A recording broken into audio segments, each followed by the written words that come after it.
याकूब 5वां अध्याय का 16 वचन। इसलिए तुम आपस में एक दूसरे के सामने अपने अपने पापों को मान लो और एक दूसरे के लिए प्रार्थना करो जिससे चंगा हो जाओ।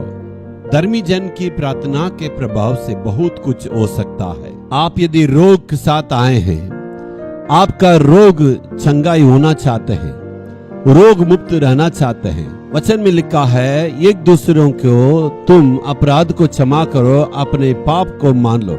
इसका मतलब सबके सामने अपने पापों को मानने को नहीं कहते हैं, व्यक्तिगत रूप से उस व्यक्ति से हमें क्षमा मांगने के लिए कहते हैं।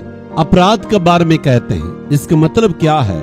जिस व्यक्ति के विरोध में आपने कुछ काम किया है, कुछ पाप किया है, उस व्यक्ति के सामने आप अपराध ठहरे। इसका मतलब आप उस व्यक्ति के पास जाके एकांत में, मैंने आपके विरोध कुछ पाप किया है, इसलिए तू हमें क्षमा करना है। खुलेआम खुले दिल से हमें उनसे क्षमा मांगने की आवश्यकता है। तब जो है परमेश्वर हमारी प्रार्थना को सुन के हमारी रोगों को वो चंगा कर सकता है। बाइबल साफ साफ कहता है, यदि मेरे विचार में बुरी विचार है तो परमेश्वर मेरी प्रार्थना को क्यों कर सुनेगा? दूसरों को विरोध में अपराध करने से मेरी प्रार्थना को परमेश्वर कैसे सुनेगा? अपने आप को पवित्र करके, अपने आप को शुद्ध करके परमेश्वर की चरणों के पास आके हमें विनती करना। याकूब में देखिए 14 वचन से कहता है, चंगाई के बारे में ही कहता है, हमें अपने अपराधों को मान के प्रार्थना करना चाहिए।